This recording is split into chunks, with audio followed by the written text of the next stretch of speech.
vedare tinokuchingamidzai zvekare kune chimwe chirongwa pano paZim Facebook Secrets and Confessions. Tadzoka zvekare nemamwe mamessages.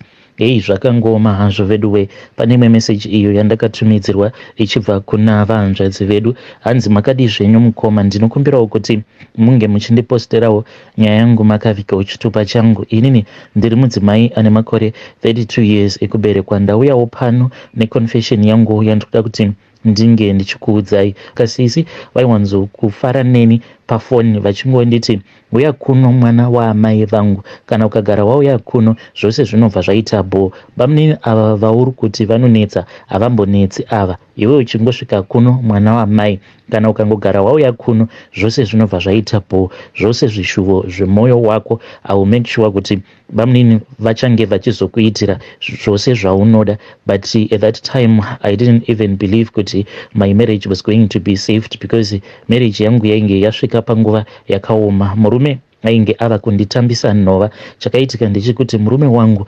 ndichinomutizira ainge asati amboitawo mukana wekuita mari. Zvino ndakangoti ndatanga kugara pamusha pavo, murume ndopaakabva azongoti ndafunga kuenda kudhorobha, ndokubva azoenda akabva azotanga kugara nasekuru vake, hanzvadzi yakabereka amai vake. Saka akati ari ikoko ndopaakabva azowanawo mukana, ndokubva azotanga kushandirawo umwe murume, ndokubva azonzi aifanira kuti ange achizotoreswa chitupa. Saka ndingangoti inini zvipo zvangu ndo zvakaitawo kuti mumhuri umu mandainge ndaroorwa munge zvinhu zvinge zvichizotanga kusununguka. But murume manje akati atanga kubata mari kudaro ainge ava kusambondiona sekunge ndainge ndiri munhu. Ndaitoti dzimwe nguva kana paya paanenge adzoka kumusha, because ainge ava kugara kuHarare apa inini ndigere nemwana kumusha, so aiti kana adzoka paya, ndaiti kana ndikabata foni yake then ndaibva ndazoona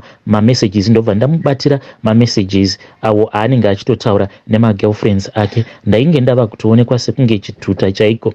Ndainge ndichitongonzi inini upenyu hwangu hwainge hwatongova upenyu hwekuti ndinotongoraramira kufadza vabereki vake. Dzimwe nguva ndichimbonzi uri musikana webasa iwe, ndo zvandakakutsvakira kuHarare uko ndokune type dzangu. Ndaishungurudzwa zvenyu. Saka nyaya iyi yenge ichitozivikanwa nevabereki vangu, but amai vangu ivo zvavo muKristu. Saka vainge vachingonditi inini handina mwana anodzoka achibva kumurume, kana uchidzoka kuno unenge uchingodzoka kuzondishanyira wobva wadzokera kumba kwavo. Ndaitoti kunyange ndikavafonera ndichivaudza kuti ndabva mukurohwa vaingoti ngatinamatei mwanangu zvose zvichaita right. But ndakanyanyisa kushungurudzika zvekuti ndainge ndava kungoti chero chamuka inyama. At the same time kuti ndinge ndichibva pamurume ndainge ndisingakwanise kubva pamurume nekuda kwekuti ndainge ndisina mari chaiyo ainge asingandipi. Mari yake yaingogara muwallet. Aingoti paya paanenge adzoka kumusha ukamuti pamba hapana chakati,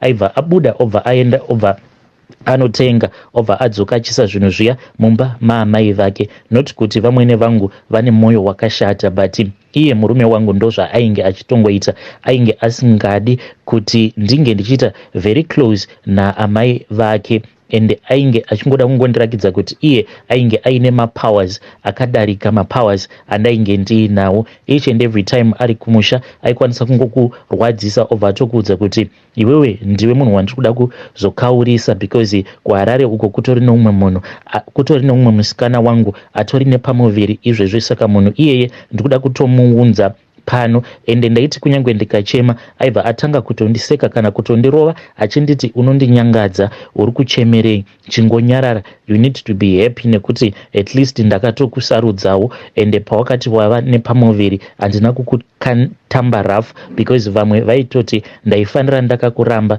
because you are not my type. Ndichitanga kufunga kuti munhu uyu pandakazosara ndichizotanga kudanana naye ndainge nditoriwo nevanhu vangu vandaitoziva kutoti asi nhingi munhu uya anondida, but inini ndainge ndisingamudi, ndichingozviudza kuti mwoyo wangu ndo uchasarudza uyo achazova murume wangu. Saka iye akazoti andipfimba, ndo pandakabva ndazongonzwa kuti uyu ndiye wandainge ndichida. But ndakatomboita kanguva kakati rebei ndichingodhauta ndichiti munhu uyu haazondishungurudzi mune ramangwana, but I gave him that chance. So ndakati ndamupa mukana iwoyo ndokubva andishungurudza zvake. Ndakatambudzika mukoma zvekuti ndakazogumisidzira ndangova nechipfeko chimwe chete chemukati wainge huri upenyu wainge hwakaoma asi wekuchemera kwainge kusina. Harare taingotongoinzwirawo mumanext door kana vana muchembere pavanenge vaendawo kuharare ndopataitonzwawo kuti harare yakaita sei. Apa uchitanga kufunga kuti murume wako kuharare uko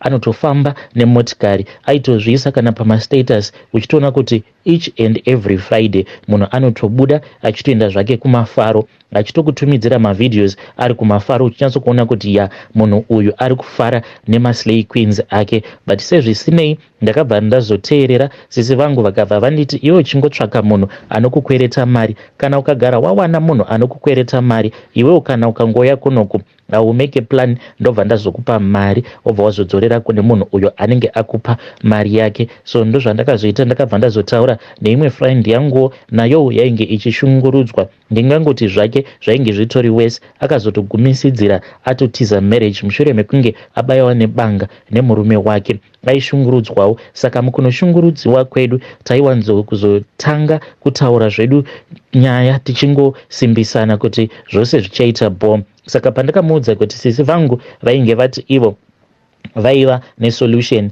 pane zvavainge vachida kundipa ndokubva azondipa mari yebhazi yekuenda nekudzokesa. Akanditi sha kana ukapiwa zvaunenge wapiwa ikoko ndinokumbirawo kuti unge uchizondipawo, but unfortunately ndakazoti ndadzoka ndamupa mushonga uya wemupfuwira. Saka iye murume wake ainge akatogadzirwa already ndokubva abatwa red handed navamwene vake achitoisa mushonga because ndainge ndakanzi nasisi vangu iye on her side aitofanira kutoti ange achipfuwira musha wose kuitira kuti zvinhu zvake zvinge zvichizotanga kumufambira because ainge asingatodiwiwo nehama dzemurume. Ndokusaka aiti paya paanenge arohwa paisambova kana nemunhu aizombomumirirawo nekuti vainge vakatomuvenga. So sisi ndakati ndavaudza nyaya yose iyoyo vakabva vati painge pasina kana problem, asi side rake zvaaingofanira kuita ndezvekuti aifanira kupfuwira musha wose kubva kuna vatezvara kusvika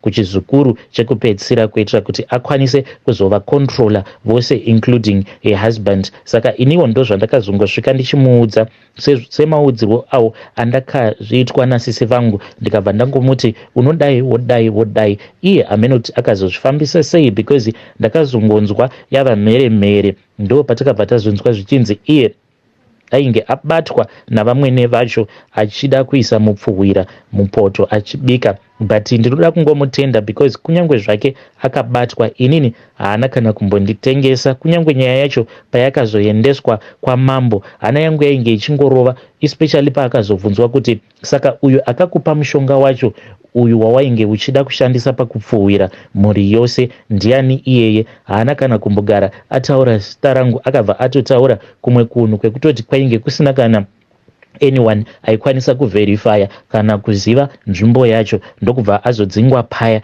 mushure mekunge azobayiwa nebanga kana ega akabva aona kuti chekumirira painge pasisina. But on my side ndakati ndiriko uko kwakawanikwa sisi vakabva vati haisi nyaya mwana wamai tichagadzirisa zvose. So the first night ndakasvikako it was somewhere kuma 7 PM sisi vakabva vati handei pane kwandikuda kuenda newe. Takakafamba about 30 minutes tichizonosvika pane pamwe pamusha ndokubva tazoenda kubedroom kwagogo vaya avo vainge vachinzi nasisi vangu ndo best friend yavo. Zvakatondishamisawo because sisi vangu inini nasisi vangu takangosiyana only 4 years. So zvekuzoti sisi vangu vainge vava kutoti mabest friend avo zvichembere zvemumaruzevha zvainge zvichitondinetsawo. But anyway takati tapinda mubedroom yamya ndo sisi pavakazopiwa humwe hohwa uhu hwainge hwakaoma. Sisi vakazonzi hohwa uhu vaifanira kuti vange vachizoukuya then powder yacho vakanzi unoziva zvekuita iwe. Ndokubva tazotanga kufamba zvedu tichidzokera kumba, asi takati tiri munzira sisi vakazongokaruka vakona ndokubva vapinda nechimwe chitondo. Saka ndakangofungidzira kuti sisi zvavainge vakona vainge vachida kuzvibatsira, but to my surprise sisi vakabva vazodzoka zvekare muchirodhi umo mavainge vandisiya vakabva vati ko iwe wakamirirei, ndokubva ndazovatevera paya ndikabva ndapindawo muchitondo muya. Takafamba maybe about 20 minutes apa kunze kwainge kwatosviba, kana ini ndainge ndava kusambonyatsokuona zvakanaka, but ivo sisi vairakidza kuti zvinjira zvemuchitondo ichocho vainge vachitozviziva. Tichizonosvika pane pamwe pamba painge pakaita padongo mukoma, but chakandinetsa ndechekuti pamba apa even though painge pachirakidza kuti painge pari padongo, but ndakabva ndatanga kuona vanhu. Saka pandakaona vanhu ndakabva ndazoti makadii zvenyu. Sisi vangu vakabva vazotendeuka ndokubva vandiridza mbama, vakabva vati ko uri kutaura waudzwa nani kuti taura nevanhu vari pano? So ndakabva ndati naisisi ko tingangosvika pamusha pevanhu tobva taregedza kutaura nevanhu vepamusha ipapo. Sisi vakabva vati kwandiri havasi vanhu ava, zvipoko izvi. Mukoma ndakabva ndavhunduka. Saka vanhu vaya pandakati makadii henyu vakabva vazotanga kusimuka. Vamwe vainge vachiita zvimabasa zvavo vakabva vasiya zvimabasa izvo zvavainge vachiita, vakabva vazotanga kufamba vachiuya uko kwatainge tiri. Sisi vakabva vati kwandiri mhanya, chitomhanya hako. Ndokubva ivo vatanga kumhanya. Mukoma takamhanya kubva padongo paya kuzonosvika tichizosvika pamba pasisi. Sisi vakabva vazondiudza kuti taifanira kuti tinge tichizodzokera mangwana acho, but sisi vakabva vazondipa imwe mvura yavakanditi mvura iyi ndaifanira kuti ndinge ndichizogeza nayo because yainge iine mushonga wekudzinga mweya iyo, kana kuri kunzi panenge paine mweya yainge yatiteverera. So ndakabva ndazobuda panze ndokubva ndatanga kugeza. Ndakati ndapedza kugeza paya, sisi hamene kuti vakaziva sei kuti ndainge ndapedza kugeza. Ndakazotongokaruka sisi vasvika apo pandainge ndiri ndichigeza. Sisi vakabva vati wapedza here? Ndikabva ndati hongu sisi ndapedza. Vakabva vazonditi sumudza bhaketi iro richiri nemvura, ndikuda kuti mvura iyi unge uchizoirasa, but ndikuda kuti unge uchizoirasa uchiita zvekuidira kumusana kwako uku. Ndo zvandakabva ndazoita. Ndakabva ndazotora bhaketi riya ndokubva ndazongorasira mvura iya kugotsi kwangu. Vakabva vazoti ngatichifambei usacheuka. Ndokubva tatanga kufamba paya tichidzokera kukicheni. Takati tatanga kufamba kudaro ndo pandakabva ndanzwa kuti panzvimbo paya pandainge ndiri ndichangopedza kugeza painge paine vanhu vairakidza kuti vainge vachitonwa mvura. Ndakatonzwa sound yevanhu vainge vachirakidza kuti vainge vachinwa mvura iyo yainge yateuka pasi, iyo yandainge ndashandisa pakugeza. Ndokubva tazoenda kukicheni, but nezvose izvi zvainge zvaitika ndainge ndava kutotya. Usiku hwacho ihwohwo sisi vakabva vazoti vainge vachida kuti vange vachizorara neni mukicheni nekuti pane zvakawanda izvo zvavainge vachida kundizivisa. Ndikati ko bankuru ko havazopopoti here? Ivo sisi vakabva vati ko ingawani unongovaziva kuti bankuru vako ndakatopedza navo. Saka takati tapedza kudya, ivo sisi vakabva vazongoti kuna bankuru nevana munhu wose ngaende kunorara. Then bankuru nevana vakabva vangosimuka paya. Mukoma vakaitwa kunge zvimarobhoti, vaita zvekuudzirwa zvekuita ivo bankuru. Ndokatikabva tazotanga kukurukura ndichivaudzawo matambudziko ose awo andainge ndichisangana nawo. Sisi vakabva vazotanga kundiudza kuti ivo vainge vakatemererwa nyora dzeuroyi nagogo amai vanova vakabereka amai vedu. Nezvose zvandainge ndaona at that time I was not even scared anymore because ndainge ndatoona kutoti sisi vangu it's either ing'anga kana kuti muroyi, and as far as I knew sisi vangu vainge vasiri ng'anga nekuti tingadai takatozviziva. So mumwoyo mangu ndainge ndatozvikweshena, ndatozvibvunza mibvunzo yakawanda, ndikatozvipa ansa yangu yekuti sisi vangu ava vanenge muroyi nekuda kwezvose izvo zvainge zvaiitika. So sisi vakati vandiudza kuti vainge vakatemererwa nyora dzeuroyi nagogo. Ndakabva ndati aho, saka munodiko kana muchiroya? Sisi ndo pavakabva vazoseka vakabva vati nyaya yandikatokuudza inyaya yakabva mukuitika zvaizvezvi, nekuti kana ndikakuudza dzimwe dzakaitika kumashure uko zvinokwanisa kuzoti netsei. Sisi vakabva vazondiudza kuti ivo neumwe mukadzi wemuraini umo mavainge vachigara vose vainge vachiroya but vainge vari in the same club. Saka vakabva vazonetsana because vaya vainge vachida kuti bankuru vange vachizoiswa pachijana, but sisi sisi ivo vakabva vazoita musikanzwa ndokubva vazoenda kune rimwe raini, sezvo vainge vachiziva kuti uyu mukadzi uyo ainge akati bangukuru ndo vaifanira kuti vange vachizoiswa pachijana, ainge ari enemy yeumwewo mukadzi ainge achiitawo zvekuroya. Saka vakabva vazoenda ndokubva vazotanga kunyeya mukadzi uyu, ndopavakabva vachizobatana manje, then mukadzi uya ndokubva azoroyewa. But asi sisi vangu havana kuzivikanwa kuti ndo vainge vakakonzeresa nyonga yose iyoyo. Ndo imwe nyaya iyo yandakaudzwa nasisi vangu. So takakurukura usiku hwose kuzonosvika sisi vangu vachindibvunza kuti ndainge ndichidawo here masimba acho iwayo ekuroyi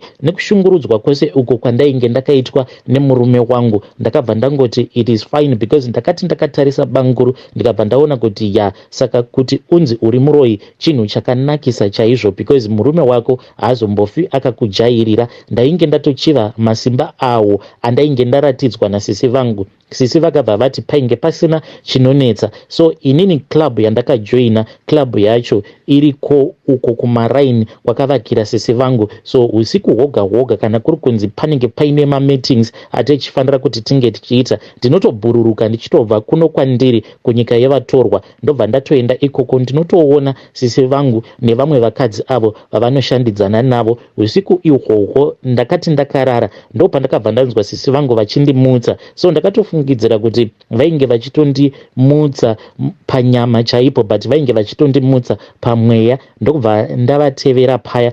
Patakangobuda panze ndakatoona kuti painge pasiri pachivanze pavo ivo sisi, but tainge titori kumakuva. Ndakatoona kutoti painge paine vamwe vakadzi vainge vakagara pane zvimwe zvituro izvo zvandisingakwanisi kurondedzera kuti zvakaita sei zvituro izvi. Then ndakabva ndazonzi inini ndinge ndichipfugama, ndokubva ndapfugama ndiri pakati pavo vakadzi ava. Vamwe vainge vari kuright kwangu, vamwe vainge vari kuleft. Then paiva neumwe mukadzi, kamwe kachembere kainge kakagara pane rimwe rainge rakaita zicheya, muzasi maro mainge muine moto uyo wainge uchipfuta. Zvekare painge paine rimwe zihari rairatidza kuti muzihari umu mainge muine nyama yainge irimo, but nyama iyi yainge yakaitwa chimukuyu isiri fresh. So sisi vangu vakabva vazosimuka ndokubva vazotanga kutaura nyaya yangu. Then kachembere kaya kakabva kazonditarisa kakabva kati, iwe zvawasarudza kuti uri kuda kuzova mwana wangu uchandipei? Sisi vangu ndo vakabva vazondipindurira because ndainge ndisingazivi kuti ndoti kudii. Sisi vakabva vazoti aiwa, pane nyama yose iyo yamuchatapudza, nyama iyoyo iye ari kuti achange achizozadzikisa apo pamunenge matapudza. Then ndikabva ndazoona kachembere kaya kachinyemwerera. Zvekare nevakadzi avo vainge vari kurudyi nekuruboshwe kwangu vakabva vatanga kuombera